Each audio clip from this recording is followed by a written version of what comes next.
Peter, a 19-3 loss to the Titans this afternoon. Not the result we were looking for going into the playoffs. No, you're right there. All credit actually to Rotherham.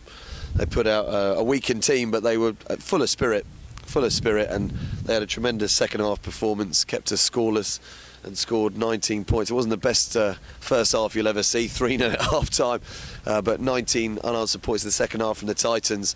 They brought on some strong guys off their bench and scored 3 really good tries. So credit to them. I'm sure they'll go into next week's game now against Bristol with all the confidence, and we'll have a host of Worcester who had a disappointing loss themselves today. So yeah, look, not a vintage performance from ourselves. Some really good aspects to it. The defence in the first half to keep Rotherham scoreless was outstanding, playing into a strong breeze, and we hope that breeze would aid us in the second half, but actually it just sort of galvanised Rotherham, and you know, we fell off a couple of tackles, and Rotherham are a clinical team. There's, you know, reason why they're top of the league and in the playoffs, and, you know, attacking wise they're one of the most dangerous, potent attacking teams in the league, hence why their coach Lee Blackett's got you know, a job at Wasps. So they're very, very dangerous. Some good lessons learned, but unfortunately we got another long trip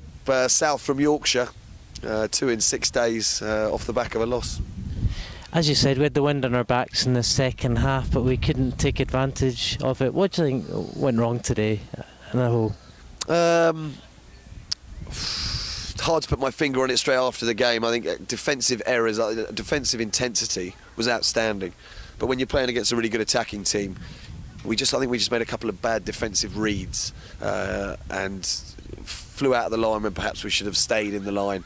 And so a team like this is so clinical, they spot that opportunity, and in the first half we probably had a number of opportunities ourselves and didn't manage to turn that into tries, and they probably had 5 opportunities all day and scored 3 of them, and that's the difference, you know, on an evenly matched contest, but they were probably more clinical today.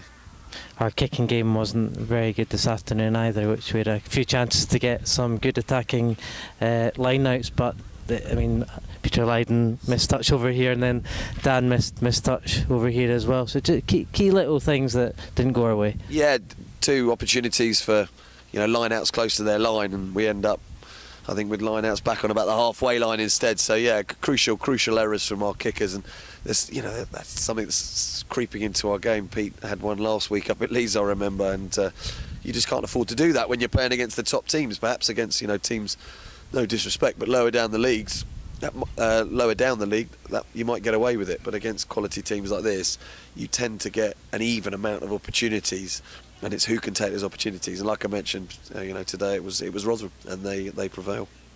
I thought Mark Lilly's feeling a bit responsible for coming on and missing his man at the line-out. Was that a key moment in the game?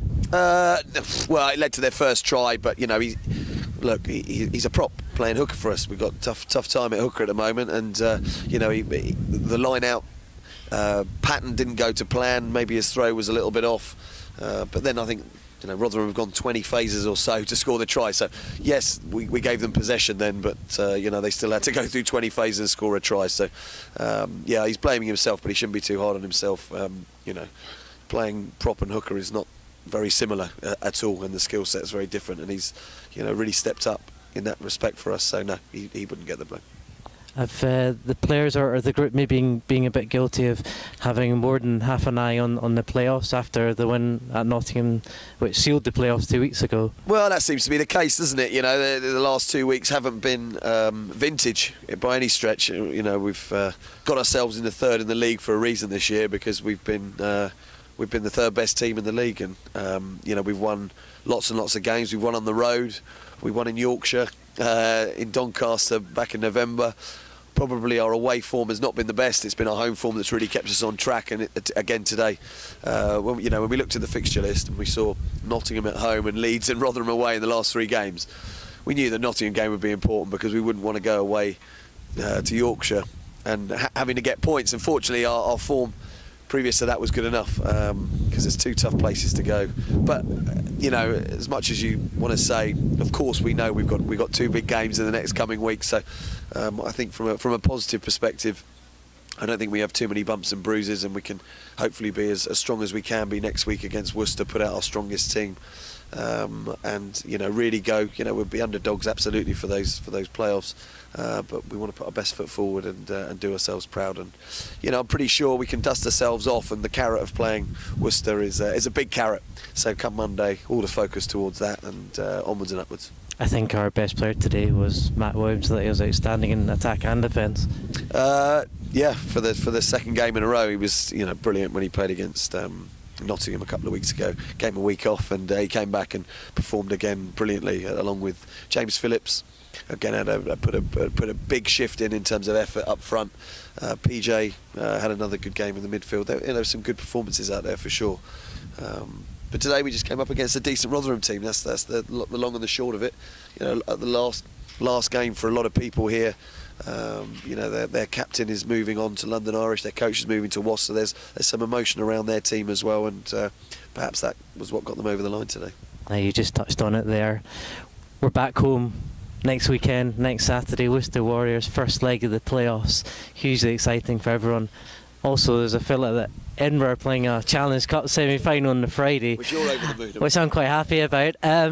So it's going to be a great atmosphere at the Athletic Ground, and obviously you'd encourage as many fans as possible to turn out. Yeah, it'll be a brilliant day. I'm sure Worcester will bring a bunch of fans as well. It's a very important game for both clubs, and a special time for London Scottish. First time in the playoffs and first playoff game against arguably the best team in the league, so huge challenge, but hopefully the sun will be out like it is here in Yorkshire today, and it'll be a spectacle. We played them back at Christmas, and it wasn't necessarily the most open game in the world. Plenty of tries, but mainly from driving maul, so I don't know whether that will be the case next Saturday, as the temperature rises.